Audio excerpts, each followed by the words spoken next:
حضرت عمر رضی اللہ تعالی عنہ تشریف فرما تھے اپنے دربار میں، تو ایک صاحب آئے اور کہا یا عمر لا تنسا موتک، عمر اپنی موت کو نہیں بھولنا۔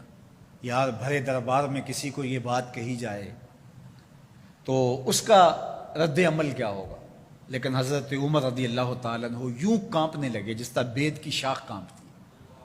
اس کو قریب کیا، محبت کی، کہا اگر تو روز آ جایا کرے اور یہ جملہ مجھے کہا کرے تو تیری مہربانی ہوگی، مہینے کے بعد مشاہرہ بھی دیا کروں گا۔ روز آتا ہے، بھری مجلس میں کہتا ہے عمر موت کو نہیں بھولنا۔ ایک دن وہ آیا، آپ نے اسے بلایا، محبت کی اور اس کو مشاہرہ دیا اور الوداع کہنا چاہا تو اس نے کہا کہ میرے سے کوئی گستاخی ہو گئی؟ کہا نہیں، کوئی ایسی بات نہیں۔ کوئی اور شخص آنے لگا؟ فرمایا نہیں۔ تذکیر موت کی ضرورت نہیں رہی؟ فرمایا نہیں، ایسی بھی کوئی بات نہیں۔ تو پھر مجھے چھٹی کیوں دی جا رہی ہے؟ تو حضرت عمر رضی اللہ تعالیٰ عنہ رو پڑے، داڑھی پہ ہاتھ رکھا، ایک بال الگ کیا، کہا یہ دیکھ میری داڑھی میں سفید بال آ گیا، اب تیرے آنے کی ضرورت نہیں ہے، یہ بال ہی مجھے موت یاد کرواتا رہے۔ ہماری تو پوری داڑھی بھی سفید ہو جائے نا۔ میاں صاحب بولے ہڈیاں کمبن گوڈے کھڑکن تے اڑ گیا لک تیرا، ہڈیاں کمبن گوڈے کھڑکن تے اڑ گیا لک تیرا، اجے بھی بدیوں باز نہ آئیں جیو مرد دلیرا، فما اصبرہم علی النار۔ اللہ قرآن مجید میں فرماتا ہے لوگوں کا آگ پر کتنا حوصلہ ہے، کتنی ڈٹائی سے، دلیری سے کہہ دیتے ہیں یہ جہاں مٹھا اگلا کس نے ڈٹھا۔ جب ہم کسی کے جنازے کو کندھا دیتے تو ہم سمجھتے ہیں اسی کے جنازے کو کندھا دیا، یہ نہیں سوچتے کہ یہ وقت ہمارے اوپر بھی آنے والا ہے۔ خیر کن فلاں و غنیمت شمار عمر، زاں کے بیشتر بانگ برایت کے فلاں نماد۔ شیخ سعدی فرماتے ہیں کہ اے صاحب نیکی کر لے اور غنیمت شمار کر اس عمر کو، اس سے قبل کہ تیرے لیے بھی اعلان ہو جائے کہ فلاں بھی چلا گیا۔ پہلے تو سپیکروں میں اعلان ہوتا تھا، فیس بک پہ خبر آتی ہے فلاں بھی چلا گیا، فلاں بھی چلا گیا۔ اس سے قبل کہ یہ آواز آ جائے، یہ اعلان ہو جائے، یہ خبر مشتہر ہو جائے کہ فلاں بھی چلا گیا، تو یہ خبر آنے والی ہے، آج نہیں تو کل، کل نہیں تو پرسوں۔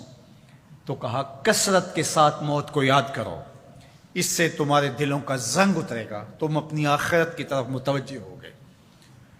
اور دوسری بات ارشاد فرمائی وَتِلَاوَةُ الْقُرْآنِ، اور قرآن مجید کی تلاوت کرو۔